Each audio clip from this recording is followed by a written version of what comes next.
Hi everybody, just PJ here with Olympic champions and world champions Tessa and Scott Moir. You can see a lot of empty seats behind us. We have snuck into the John Labatt Center here in the middle of the summer, and at least it's cool in here, eh guys? Holy cow, I am hot.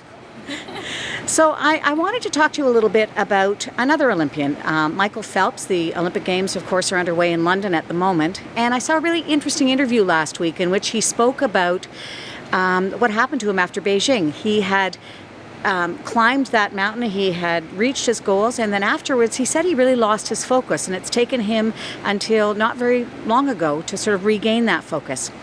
You were looking to be Olympic champions like every skater is from the time you're a little kid. You get to be Olympic champions. So after 2010, what happened?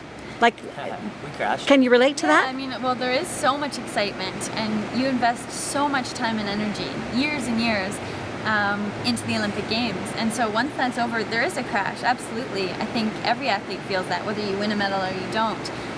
There's just a natural crash, but luckily we had great people around us. We were looking forward to competing again and thinking about the things we wanted to improve upon. So physically we might have been tired, but mentally we were certainly motivated to keep competing.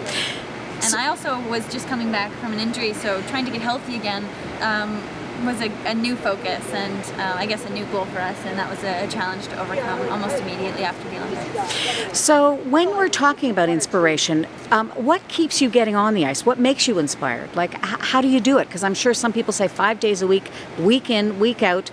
How do you do it? I always like to say that inspiration comes from within us, and we knew after Vancouver that wasn't the end of our careers, and there was so much more that we wanted to do, both skating-wise and as athletes. We wanted to become the best that we could be. I know that sounds really cliche, but that for me, and I know I speak for Tessa as well, that's the big motivator for us, and that's what gets us on the ice every day. And luckily we also have a lot of fun together, so we want to try and live our lives like this as long as we can, because we enjoy every day, and that was a big focus for us after 2010 Olympics still. If we're going to keep doing this and keep skating, we need to have fun and enjoy it. So when was the moment that you decided, okay, we're going to go for it? Because, there's got to be, or maybe you haven't yet, like maybe there's still moments where you think, I'm not sure, but I'm thinking so. Like, is there a moment, because Michael Phelps said that there was a definitive moment where he just said, all right, I want to be back in the pool, I want to go for it, for better or for worse. So was there a moment?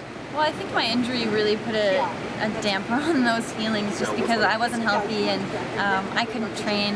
I was miserable just because I was in so much pain, and therefore, Scott couldn't train either. So that goal of getting healthy again, it's like we were new athletes again. I think it's hard not to want to compete when you're feeling better and you think, now what could I do? If that's what I did when we weren't feeling great, what could we do now?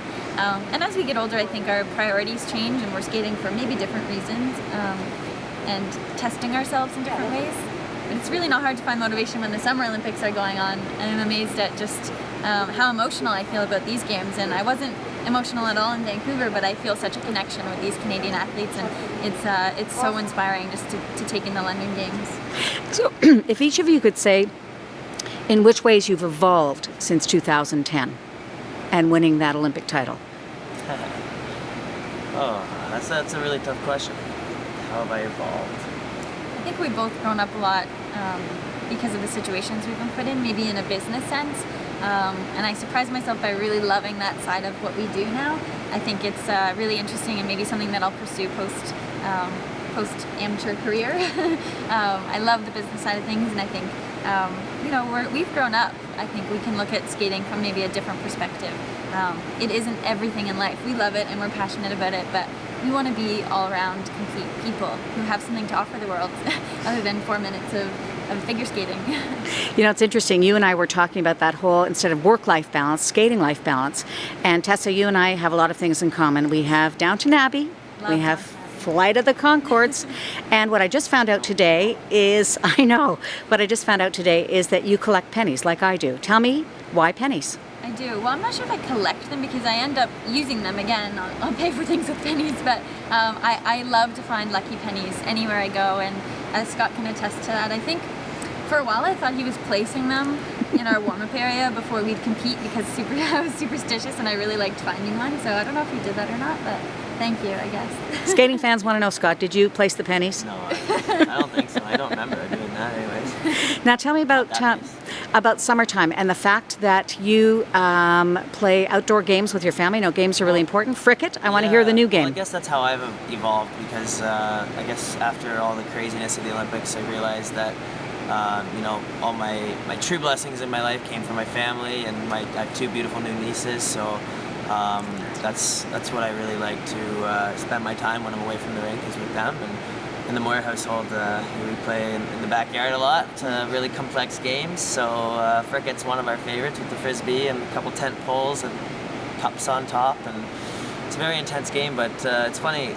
It's, as we always say, you know, I'm obviously competitive, but my whole family is. So everybody wants to win, and whoever's the cricket champion of Sunday is the champion all week, not if you're an Olympic champion. Wonderful. Thanks so much for taking the time to talk to me. Have a great summer.